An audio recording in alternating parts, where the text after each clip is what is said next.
والله يعني أنا بشكر حضرتك جدا، ويعني على المجهود اللي حضرتك عملته. هو يعني المجال ده يعني أنا حابه من بدري وبدور فيه من بدري، وسبحان الله ربنا يعني آه، حطني على الخطوة الأولى اللي أبدأ بيها في الموضوع ده، بإن أنا أبدأ بيه مع حضرتك يعني. والحمد لله استفدت استفدت بالشغل اللي عملناه، والكلام اللي حضرتك قلته مش 100%، بس نقدر نحسنها ونوصلها 100% يعني إن شاء الله.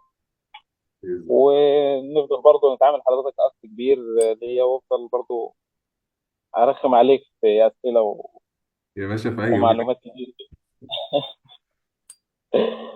واتشرفت والله بمعرفة حضرتك ومعرفة الزملاء جميعا يعني، وإن شاء الله معرفة خير يا رب.